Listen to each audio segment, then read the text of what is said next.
मार्गशीर्ष गुरुवार संपूर्ण कथा. श्री महालक्ष्मी व्रताची कथा, गुरुवारची कहाणी ऐकावी भक्तांनो. महालक्ष्मीच्या व्रताची कथा, गुरुवारची कहाणी. ही कहाणी वाचल्याने किंवा ऐकल्याने दुःख, दारिद्र्य, काळजी दूर होते. श्री लक्ष्मीच्या कृपेने समृद्धी, संपत्ती, ईश्वरी वैभव प्राप्त होते. मनीची इच्छा पूर्ण होते. श्री महालक्ष्मीची नावे, रूपे अनेक आहेत. सर्व भूतांच्या ठिकाणी ती छाया, शक्ती, तृष्णा, शांती, जाती, लज्जा, शांती, श्रद्धा, कांती, वृत्ती, स्मृती, दया, तृष्टी, माता, अधिष्ठात्री व लक्ष्मी अशा रूपाने राहते. तिला नमस्कार असो.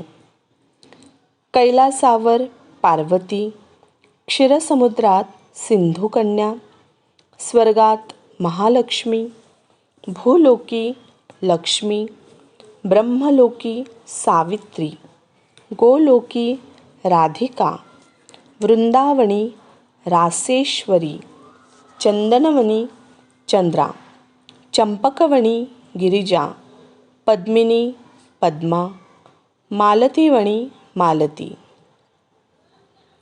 कुंदवनी कुंददती, केतकीवनी सुशीला, कदंबवनी कदंबमाला, राजप्रासादी राजलक्ष्मी, घरोघरी गृहलक्ष्मी, विविध नावांनी श्री महालक्ष्मी ओळखली जाते. अशा सर्वांच्या परिचयाच्या व सर्वानुभूती असलेल्या श्री महालक्ष्मीची ही कहाणी आहे. द्वापर युगात भारतभूतील सौराष्ट्र देशात भद्रश्रवा नावाचा राजा राज्य करीत होता. तो पराक्रमी होता. 4 वेद, 6 शास्त्रे, 18 पुराणे ह्यांचे सम्यक ज्ञान त्याला होते. त्याला सुरतचंद्रिका नावाची राणी होती. राणी देखणी, सुलक्षणी व पतिव्रता होती.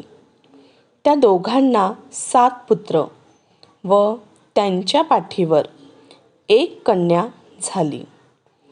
कन्येचे नाव ठेवले होते श्यामबाला. एकदा महालक्ष्मीच्या मनात आले, आपण राजाच्या राजप्रसादी राहावे. त्यामुळे राजा अधिक सुखी होईल व प्रजेला अधिक सुख देईल. गरिबाकडे राहिले तर तो सारी संपत्ती स्वतः करता खर्च करील. म्हणून महालक्ष्मीने वृद्ध ब्राह्मण स्त्रीचे रूप घेतले व ती काठी टेकत टेकत सुरतचंद्रिका राणीच्या महालासमोर उभी राहिली. म्हातारी असली तरी ती तेजस्वी दिसत होती. तिला पाहताच एक दासी पुढे आली. दासीने वृद्ध ब्राह्मणीची नीट विचारपूस केली. वृद्ध ब्राह्मणीचे रूप घेतलेली महालक्ष्मी माता म्हणाली, बाळ, माझं नाव कमळा. माझ्या पतीचे नाव भुवनेश. आम्ही द्वारकेला राहतो. तुमची राणी पूर्वजन्मी एका वैश्याची पत्नी होती. तो वैश्य फार दरिद्री होता. रोज त्या दोघांची भांडणं होत. मग नवरा तिला खूप मारझोड करी. त्या जाचाला त्रासलेली ती वैश्यपत्नी कंटाळली आणि घर सोडून गेली. राणी वनी उपाशी भटकू लागली. तिची ती दशा बघून मला तिची दया आली. धनसंपत्ती सुखसमृद्धी देणाऱ्या श्री महालक्ष्मी व्रताची मी तिला माहिती सांगितली. माझ्या सांगण्याप्रमाणे तिने लक्ष्मी व्रत केलं. तिला महालक्ष्मी प्रसन्न झाल्यामुळे तिचं दारिद्र्य संपलं. तिचं घर संपत्ती व समृद्धीने भरलं. तिच्या जीवनात आनंद आला. पुढे ते पती पत्नी निधन पावले. लक्ष्मी व्रत केल्यामुळे ती दोघं लक्ष्मी लोकात वैभवात राहिली. त्यांनी जितकी वर्षे श्री महालक्ष्मी व्रत केलं तितकी 1000 वर्षे त्यांना सुखभोग मिळाले. या जन्मी त्यांचा जन्म राजकुळात झाला आहे. पण त्या राणीला लक्ष्मी व्रताचा विसर पडला आहे.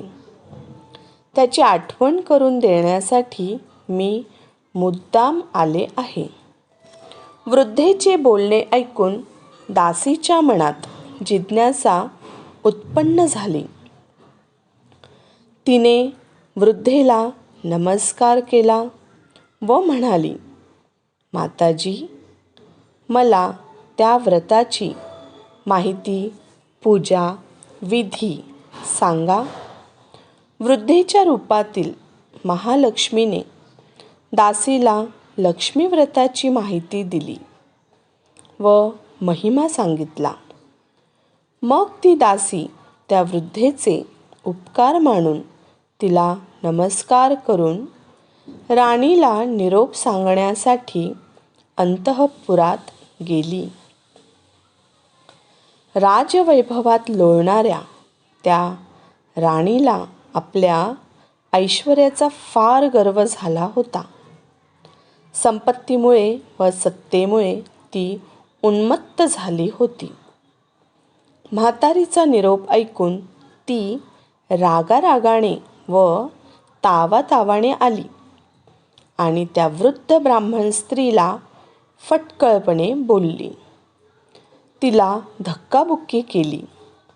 ती वृद्ध ब्राह्मण स्त्री म्हणजे प्रत्यक्ष लक्ष्मीच होती हे काही राणीला कळले नाही. राणीचा तो उद्धटपणा पाहून महालक्ष्मी तेथे न राहता स्वस्थानी जायचे ठरविले. ती राजद्वारातून निघाली. वाटेत तिला श्यामबाला भेटली. श्यामबालेला सगळी हकीकत कळली. तिने त्या वृद्ध ब्राह्मणीची क्षमा मागितली. तेव्हा श्री महालक्ष्मीला तिची दया आली. तिने श्यामबालेला लक्ष्मी व्रताची माहिती सांगितली. तो दिवस होता मार्गशीर्ष महिन्यातला पहिला गुरुवार. राजकन्येने महालक्ष्मी व्रत सांगितल्याप्रमाणे भावभक्तीने केले. त्यामुळे सिद्धेश्वर राजाच्या मालाधर या राजपुत्राशी तिचा विवाह झाला. ती पतीसह राजवैभवात नांदू लागली. इकडे मात्र महालक्ष्मीचा कोप झाल्यामुळे भद्रश्रवा व राणी सुरचंद्रिका यांचे राज्य, ऐश्वर्य, वैभव सगळे गेले व त्यांची अन्नान्न दशा झाली. एके दिवशी सुरचंद्रिका आपल्या पतीला म्हणाली, आपला जामात राजा आहे, खूप श्रीमंत आहे. त्याच्याकडे जा, आपले हाल त्याला सांगा. त्याला दया येईल, तो आपल्याला सहाय्य करेल. याप्रमाणे भद्रश्रवा जावयाच्या राज्यात आला. तो तळ्याच्या काठी बसला असताना पाणी नेण्यासाठी आलेल्या श्यामबालेच्या दासींना तो दिसला. त्याची राजलक्षणे जाणून दासींनी त्याचे नाव गाव विचारले. तो श्यामबाला राणीचा पिता आहे हे कळल्यावर दासी धावत धावत श्यामबालेकडे गेल्या. त्यांनी सर्व हकीकत तिला सांगितली. दासीकडून राजवस्त्रे पाठवून श्यामबालेने आपल्या पित्याला मोठ्या थाटामाटाने राजवाड्यात आणले. आदर सत्कार केला. नाना परीचा पाहुणचार केला. तो परत जायला निघाला तेव्हा तिने हंडाभरून धन दिले. भद्रश्रवा घरी आला. सुरचंद्रिकेला आनंद झाला. तिने हंडा उघडला तो काय? हंड्यात द्रव्य नव्हते, कोळसे भरले होते. महालक्ष्मीच्या अवकृपेने हा प्रकार घडून आला. काही दिवसांनी सुरचंद्रिका आपल्या लेकीच्या घरी गेली. तो दिवस होता मार्गशीर्षातला शेवटचा गुरुवार. श्यामबालेने महालक्ष्मी व्रत केले. आईकडूनही करविले. सुरचंद्रिका परत आपल्या नगरात आली. तिने लक्ष्मी व्रत केले म्हणून पूर्वीचे राज्य ऐश्वर्य तिला प्राप्त झाले. पुढे काही दिवसांनी श्यामबाला माहेरी आली. परंतु बापाला कोळसे दिले व आपल्याला काही दिले नाही हा राग सुरचंद्रिका राणीच्या पोटात खदखदत होता. म्हणून श्यामबालेला कोणी विचारले नाही. तिचा अपमान झाला. परंतु आईवर न रागवता ती तेथून निघाली. निघताना तिने थोडे मीठ बरोबर घेतले. आपल्या राज्यात राजगृही आल्यावर पतीने तिला विचारले, माहेराहून काय आणलेत? ती म्हणाली, राज्याचे सार आणले. पती म्हणाला, म्हणजे काय? पत्नी म्हणाली, थोडा धीर धरा म्हणजे कळेल. त्या दिवशी तिने सर्व जेवण अळणी करायला सांगितले. नवऱ्याला तिने सर्व जेवण वाढले. त्याला सर्व जेवण अळणी लागले. मग तिने ताटात थोडे मीठ वाढले. पदार्थात ते घालतात जेवण रुचकर लागले. हेच त्या राज्याचे सार. श्यामबालेच्या पतीला तिचे म्हणणे पटले. मग त्या दोघांनी हास्य विनोद करून जेवण पुरे केले. अशा रीतीने जे कोणी महालक्ष्मी व्रत श्रद्धेने करतील त्या भक्तांवर महालक्ष्मीची कृपा होईल. सुख समृद्धी व शांती ह्याचा लाभ होईल. सकळ मनोरथ पूर्ण होतील. मात्र श्रीमंती आल्यावर ओतू नये. श्री महालक्ष्मीचे व्रत करायला चुकू नये. दर गुरुवारी पोथी वाचायला विसरू नये. महालक्ष्मीचा महिमा पुरवितो भक्तांची कामना. अशी ही श्री महालक्ष्मी व्रताची कथा, गुरुवारची कहाणी सुफळ संपूर्ण.